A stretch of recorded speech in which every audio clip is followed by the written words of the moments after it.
Shalom, salam damai, berkah dalam.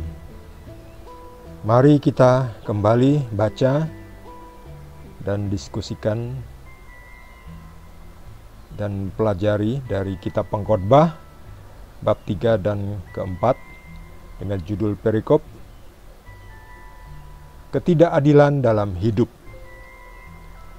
Ada lagi yang kulihat di bawah matahari, di tempat pengadilan.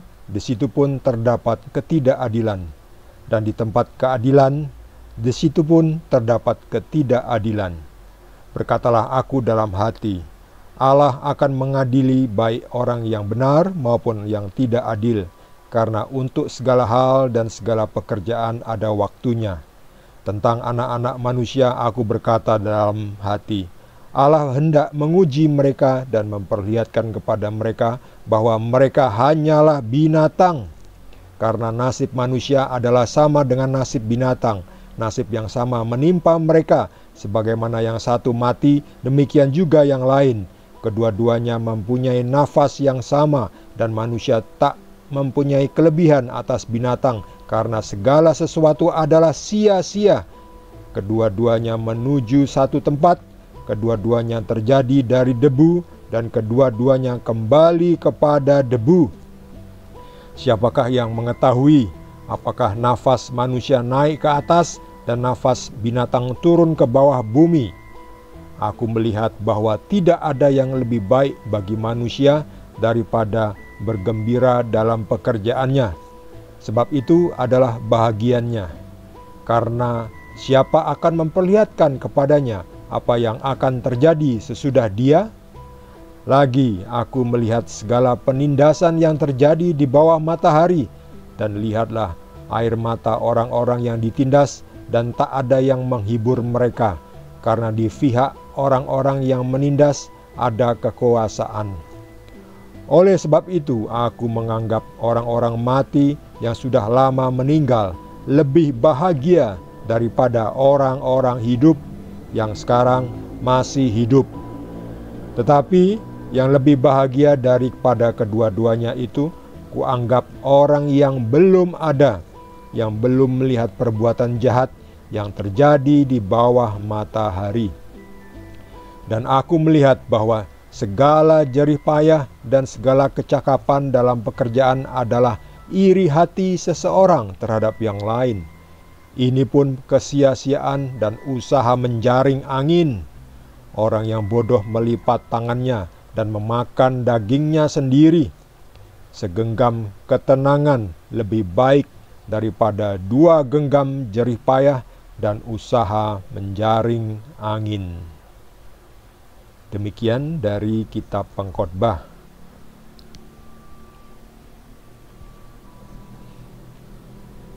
Kitab Pengkhotbah ini, dalam perikop ini, menunjukkan betapa sang penulis merasakan frustrasi akan hidup ini. Lihat ini, judulnya adalah ketidakadilan dalam hidup.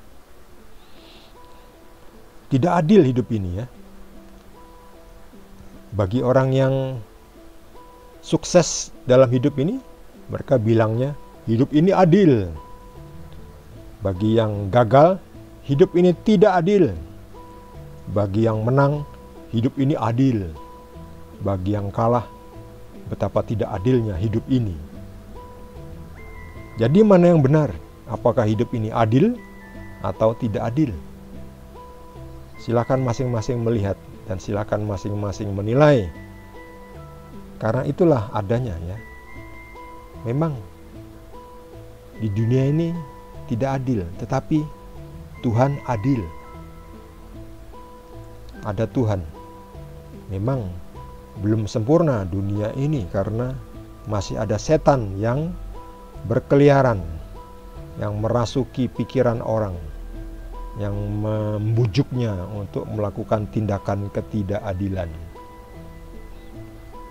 Ya memang ya, kebanyakan dalam negara yang diatur oleh pemerintah yang korup, itu biasanya yang melakukan yang jujur itu justru yang rugi.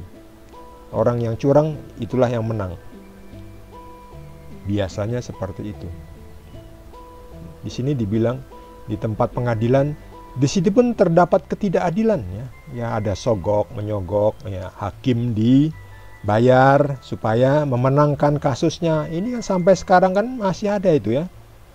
Saya baru saja baca berita seorang hakim ditangkap di rumahnya itu digeledah, terdapat uang cash sebesar 5 miliar rupiah di bawah tempat tidurnya. Coba bayangkan. Hakim, ya, mana ada ya hakim digaji sebanyak 5 miliar cash lagi. Itu kan udah ngawur ya. Zaman digital sekarang ini kan pembayaran biasanya ditransfer. Jadi ada akuntabilitas, pengecekan, transparansi. Ini cash. Ya jelas orang sudah menduga ini hakim terima duit sogok untuk memenangkan kasus. Makanya kita lihat ya di berita banyak beberapa kasus yang sudah jelas-jelas merugikan negara, jumlahnya yang fantastis. Itu kok bisa lolos. Nah, seperti itu.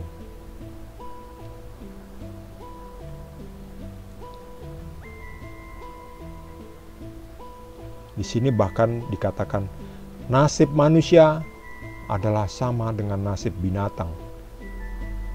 Dua-duanya akan mati menjadi debu. Jadi apakah benar nasib manusia dan binatang itu sama? Kalau dibilang nasib ya menjadi debu ya sama-sama benar ya, benar-benar sama nasibnya, jadi mati ya betul. Kalau dibilang kalau temanya atau topiknya adalah nasib ya betul ya. Manusia dan binatang tuh sama-sama menjadi debu karena dua-duanya akan mati. Manusia, binatang dan tumbuh-tumbuhan akan kembali menjadi debu.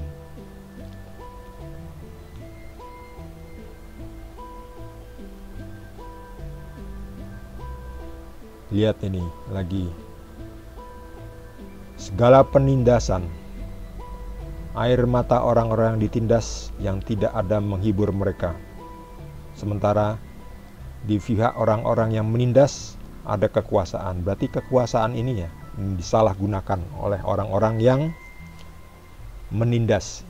Kalau orang-orang yang jujur, yang adil, orang-orang dari Tuhan Yesus itu tidak akan menindas. Kalau ada pengikut Yesus yang menindas, itu berarti dia tidak mempraktekkan ajaran Yesus. Ajaran Yesus adalah melayani. Siapa yang ingin terbesar di antara kalian haruslah menjadi pelayan kalian. Kalau sampai ada yang menindaskan itu berarti tidak melayani. Mentang-mentang ada kekuasaan, mereka malah menggunakan kekuasaan untuk menindas. Bahkan dikatakan bahwa lebih baik orang-orang yang mati daripada orang-orang yang masih hidup. Orang-orang yang sudah mati lebih bahagia dari orang-orang yang hidup, yang sekarang masih hidup.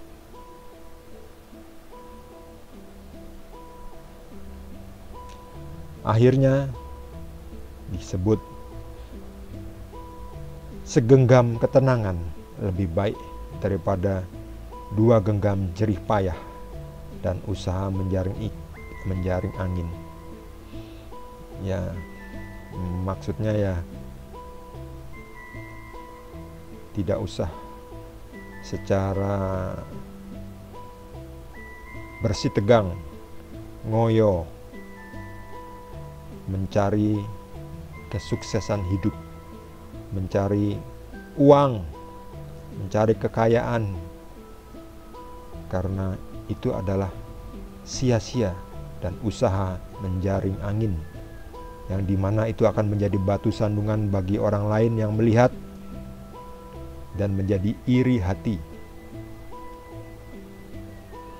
Jadi di dunia ini kan orang-orang saling berkompetisi untuk menjadi lebih ya, lebih kaya, lebih tenar, lebih dihormati, lebih kuasa, lebih cantik, lebih mewah, lebih banyak pengikut, lebih sehat, lebih segalanya dalam arti di dunia ini. Dan itu disebut usaha sia-sia, seperti menjaring angin. Lebih baik segenggam ketenangan dan sesuatu yang cukup saja ya, daripada 2 genggam jerih payah yang menghasilkan banyak kekayaan duniawi tetapi tidak mendapatkan ketenangan. Itu sama saja dengan usaha menjaring angin. Capek, menjaring angin capek, nggak ketangkap-tangkap ya. Menjaring angin akan hilang juga ya. Datang cepat, hilang cepat ya. Dapat gampang, gampang hilang juga. Lebih baik segenggam ketenangan yang bertahan lama sampai pada hidup yang kekal nanti setelah mati dan berhadapan dengan Sang Pencipta, yaitu Yesus, yang akan memberi kita ketenangan abadi. Hilang dari kesia-siaan menjaring angin.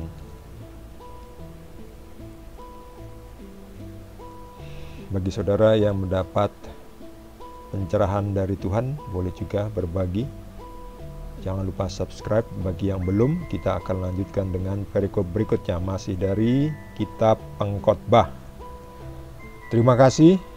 Tuhan Yesus berkati kita semua.